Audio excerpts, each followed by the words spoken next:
Well, thank you all for being here. Yeah, thanks for facilitating. Thanks for, yeah, just everyone being here. Yeah, so my presentation is Overexposed, Three Fingers Lookout, and deals with the interaction of social media, lookouts, outdoor recreation, wilderness, which is a really fascinating topic. So I have actually not been to Three Fingers Lookout. When I was writing that book, Backpacking Washington, I kind of heard about it from other people. Oh, that's a cool place to check out. Then when I started looking into it, I realized just the amount of people going, it seemed like a circus and honestly not the wilderness experience that I wanted to have because it is in the Boulder River wilderness. Has anyone here been to Three Fingers Lookout? Okay, cool. Then I can just make stuff up. No fact checking involved. Anyways, so yeah, why Three Fingers Lookout? I thought it was just a perfect example of the intersection of these three themes. You know, the challenges of maintaining, buildings that are nearing a century old, that are on public lands, that are in wilderness. You're not driving up there with a truck and, using a bunch of heavy equipment. I mean, they have those unique challenges and that historic nature. There are also national forests, which typically are going to have less preservation funding than the Park Service lookouts and that sort of thing. So it's just a really kind of great example of that kind of quintessential challenges. Also, the increase in recreational usage. Three Fingers Lookout's pretty close to that Seattle metro area. And so you have a lot of, not only did they see a big population boom after 2000, a lot of people that moved there because they wanted to hike. And also we're kind of active on social media. There's some other facts I'll get to later that are interesting to just see how that stuff kind of correlates and overlaps. And then, yeah, the wilderness characteristics, specifically solitude and their relationship to fire lookouts. Fire lookouts do draw people to a specific place, which, solitude is written into the Wilderness Act as a value that should be managed for, and we can't all have solitude together. So that kind of makes some challenges there. We're together at the same time, whatever. But so that's why Three Fingers Lookout. Super brief history. Built between 1930 and 1932 on the Darrington Ranger District, almost 7,000 feet up in the air in the North Cascades. Kind of one of those unique distinctions. It's one of the kind of those Grange Hall type of lookouts. And it's one of the few that remain on the Mount Baker Snoqualmie. Really brief period of staffing. It was always a really difficult lookout to get to. So pretty brief staffing period. After the mid 1960s, it was a local group, the Everett Mountaineers. More recently involved with the Three Fingers Lookout, which then also have an affiliation with the Forest Fire Lookout Association that Gary mentioned. And they sort of provide the maintenance, stewardship, and coordinate that to preserve the lookout. Located in the Boulder River Wilderness. So of course, this structure, like most lookouts, predates the wilderness designation, so it's in there. Access has become more difficult. I believe at the beginning, it was maybe a 7-ish mile one-way hike, but as there's been road washouts, other closures, it's gotten to be, truly kind of an epic undertaking to get there. Almost 40 miles round trip with over 6,000 feet of elevation gain, which you think would discourage people. And that's, I think, only in the last year or two, it's become that difficult. Maybe that was at the end of this last kind of hiking season. Before that, it was, in the neighborhood of maybe 25-ish miles or so, just depending on road conditions. A lot of people bike the last little bit of road. And then again, it's technology with e-bikes that allows much more people to get there because you're not having to, expend as much energy pedaling uphill. So it's a really fascinating case study of technology, kind of 2 steps forward, 1 step back in terms of preservation, but also encouraging recreational use. So that's just a brief history of the lookout. After it retired from active duty, it became a, kind of a popular, it's always been a popular destination for outdoor recreation because it's an amazing place, an amazing view, just a totally improbable structure that has incredible history and is, just an outstanding view and an outstanding wilderness recreational experience. Maintenance was coordinated, between the U.S. Forest Service volunteers and just kind of kept things going in that way without too much, challenges other than the ones you'd expect with something that's almost at 7,000 feet in that type of climate. Funny story, the fellow that was the chair of the library board when I came out to Hamilton 10 years ago, his wife's father, she'd grown up in Darrington and he'd been involved with building and some of the supplying of that lookout back in the 30s. And he and her were part of a re-roofing effort of that lookout in the mid 80s. And they stayed up there for about a month. So my first actual exposure to Three Fingers Lookout was a picture that they had in their dining room. And, he was talking to me about that. But yeah, it's an incredible place. In general, sort of those user created issues, overcrowding, search and rescue, human waste were kind of minimal from the folks I've talked with until kind of around 2015 or so, that sort of critical mass of lots of people going up there. And then it just became even more of an issue. Specifically, when an iconic lookout meets Instagram, if it was already popular to begin with, social media and Instagram specifically are going to make it even more popular. There was a Seattle Times article in 2018 that said that I think it was people that hike are 43% more likely to use Instagram in the last month or so than those that didn't, which I don't know if that was Seattle specific. I think it was Nielsen polling data, and I've got that cited in the sources at the end if you want to really dig into that. But it's an interesting topic of just how those things relate to each other. And just for kind of funny thing, this is hashtag 3fingerslookout on Instagram. There was about 448 results when I searched this a couple weeks ago for some of the lookouts that I like to go to. There's like 5 for Boulder Point Lookout. I think Grave Peak Lookout in the Selway Bitter Wilderness had like 3. Stall Peak, kind of near that glacier area of Montana, closer to Kalispell, had like 12. So, I mean, the amount of scale, some of the other ones in Washington also are, a little more popular because it has, it's just close to population centers. But yeah, that's pretty interesting and also pretty troubling because this one is an obvious drone shot, which is not allowed in the Boulder River Wilderness.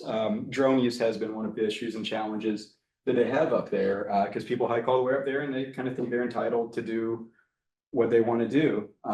So yeah, it's just interesting. And then this was a quote from the district ranger there. Yeah, there's just no way around it. It's Instagram famous, quantity and quality of the social media content is incredible and has also changed some of the user dynamics. They get calls at the ranger station from somebody that says, I watched this YouTube video, some people up at 3 Fingers, and it's drone footage of that. And he's like, I want to come out there and hike with my friends for my 40th birthday. Okay, when's your 40th birthday? May 12th. Yeah, you're probably not going to get up there. Even July 12th might be a little dicey. But yeah, it becomes one of those sort of, not to overstate it, sort of like pilgrimage sort of things, but it becomes one of those things where people see it. They might not be an avid hiker, an avid lookout enthusiast, but they want to go to this specific. It's probably the most dangerous of all. Yeah, to go quite there. likely, yeah. And I worked, I didn't include this in my background, but I did work visitor information services with the Daniel Boone National Forest in Kentucky and the Red River Gorge for 3 seasons. And we would also see there were people in flip-flops who would want to come up and go to this off-trail overlook that involves 4th class scrambling. It's not like a technical rope rock climb, but it's enough to where, they're, in the kind of culinary world, you might say that their eyes were bigger than their mouth. So, this kind of, they needed to really think about what they had the capacity for, even though their appetite might have been there. But yeah, so, Instagram came out, I think 2012 or so, and is just, ballooned in terms of its, ubiquity and the use of it. And again, that relationship between hikers that want to go share their experience. And as someone who's an information person, I'm a librarian, have a master's in library information science from University of Kentucky. I don't want to be too judgmental, but I think there's an interesting discernment between, you might think you're sharing your experience, but in a way, you're also advertising for a place to possibly tens of thousands of people.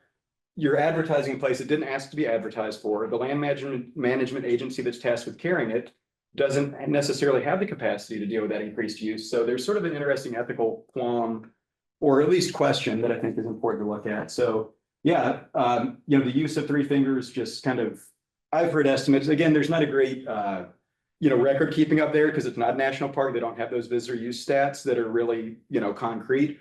But I've heard anywhere in the past 10, 15 years from, 3 to 5-fold increases in visitation. And again, that's in a super narrow window. You're talking pretty much July, August, September, and you might see anywhere between 1,000 and 1,500 people there, some of them spending the night.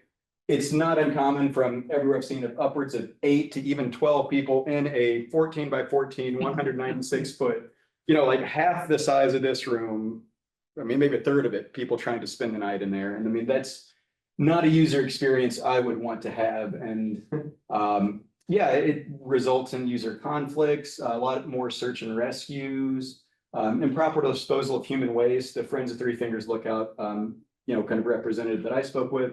So there's just a lot of issues with that. Their WAG bag program, the waste alleviating gel bags that, you kind of pack in, pack out. Those have been somewhat effective. They have them at the trailheads and have been working to try to educate that. But it's, with that many people, it's just going to be a challenge. So yeah, that search and rescue from people that are, either unlucky or unprepared. And the other kind of crux tension of this that's kind of just frustrating to see, and also kind of a cautionary tale in a way, because it's, I'm not just trying to say, oh, look at Three Fingers, it's so awful, but sort of like, how does this apply? How does this scale out to other lookouts?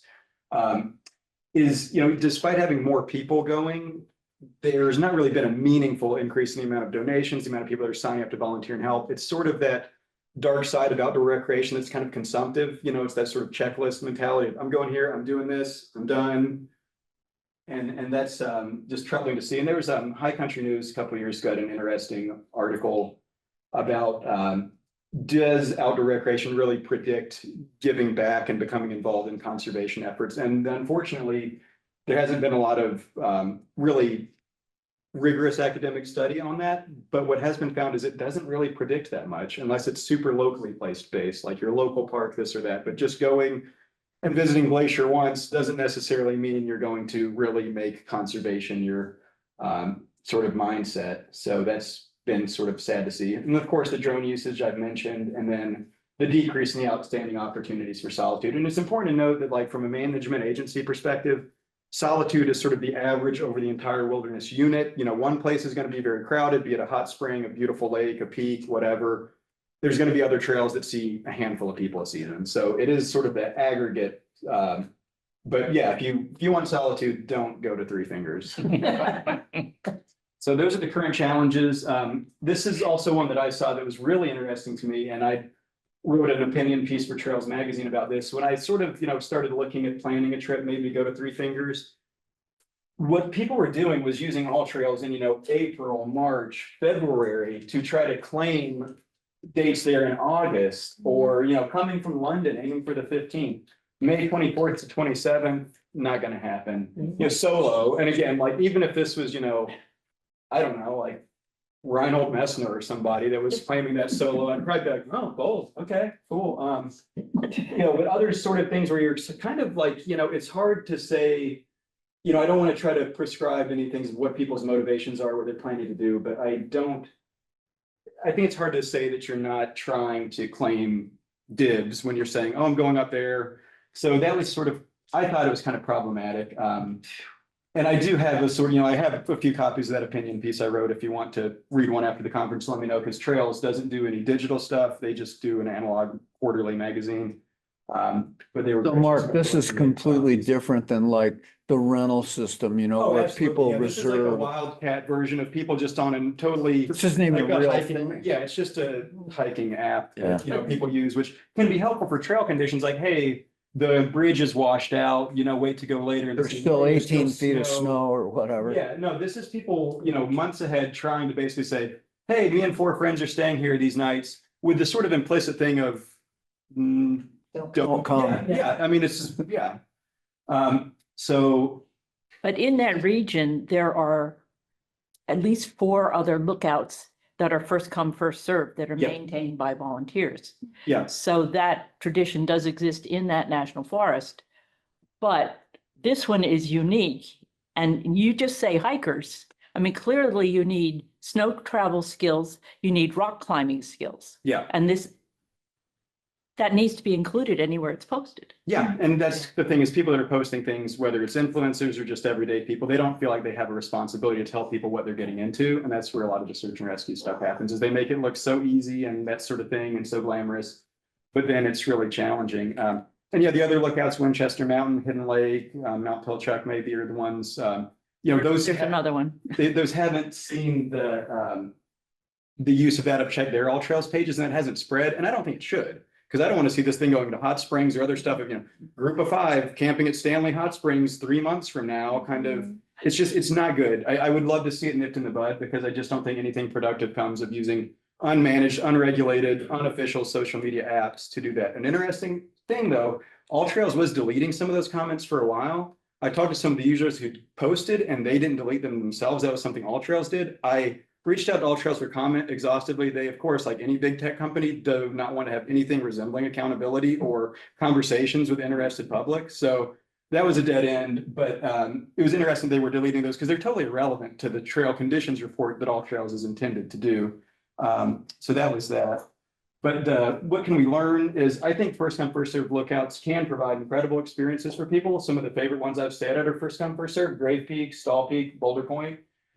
Just amazing opportunities. But they depend on visitors to use them responsibly, to support the organizations that maintain them, and to kind of, be good stewards and kind of, develop their own ethics and etiquette if they don't have them. And that hasn't happened at Three Fingers in a meaningful way that I can tell, that the Friends of Three Fingers seem to think, or that the land management agency does. So that's a problem that I would like to not see. I don't want to see more Three Fingers created. If there was one in here that'd be most risky, probably Stall Peak. It's kind of close to Kalispell, Whitefish, really nice, really pretty, close to Glacier, super photogenic. That's one that I could see. And I don't, unfortunately, I just have a lot of questions, Trace. I don't really have any answers, but I think it's important to think about this stuff. So yeah, that's one thing we can learn is, if we want to have these experiences where you can just hike up and spend the night there, maybe you run into another group. Amber and I were at Stall Peak last June, and another, two hikers came up late at night, and we'd already had it opened up, and we're like, yeah, come in, there's, plenty of bunks, beds, whatever. They did just, there's comfortable areas to stay outside, but it's sort of that sharing spirit that's important. But yeah, it's hard to share that with imagining 15 people in there, just because the wear and tear, every time the door opens, every time the shutters get opened, every time someone's stepping, every time someone's using a stove, it adds up and really compounds quickly. This is a really sad thing. I'm not trying to throw this out here to scare anybody, but this was a little snowy top lookout. It was in the Salmo Priest Wilderness in Idaho or Washington. It's right there on the border. Really beautiful place. That burned down in 2016. Almost certainly it was users that were in there using a wood stove and didn't know what they were doing. And that's, yeah, and it's one of those things, if there's not wood that's properly split to fit in the stove and people are trying to put in random 2x4s and stuff like that, leave it open, it gets out of hand. It's really kind of scary. Boulder Point lookout, which was this one, probably one of my favorite, definitely my favorite lookout. I've done a lot of kind of volunteer work with friends there, splitting wood and making sure there is an operable wood stove in there. That's a kind of, I wouldn't say popular, but you can backcountry ski up to that lookout. So it's kind of a great outdoor opportunity, but you want to make sure that, there's resources there so people aren't doing things that are going to put it at risk. Because yeah, it's, once these things are gone, especially that one was in a wilderness area, once it's gone, I mean, it's really gone. And the other thing too, is when they go from first come, first served to rentals, it's really challenging to see, yeah, just how that impacts the user experience. These things are booked out months in advance, so it decreases the opportunity for people to experience them. But maybe it gets more attention to lookouts in general. They're so popular. There's this demand. Hey, let's get some of these that could be on the rental program, but just need some TLC. Let's get those things going. So yeah, it's a really tough tension between maintaining first come, first serve versus going to the rental and the challenges that creates. And then lastly, what can we do to help, volunteer with and or donate to organizations that work to support lookouts? Second is, kind of consider the impact of social media exposure. It's not saying don't ever post a lookout.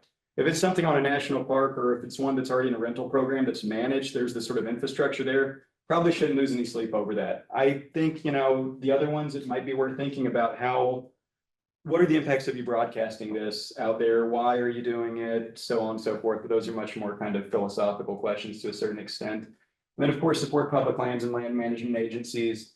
And yeah, that's kind of what you can do to help. And I do like this photo. It's kind of an interesting breakdown. There's two people working, one person observing, and one person taking a photograph. I don't know if this is the ideal breakdown of participation and volunteer.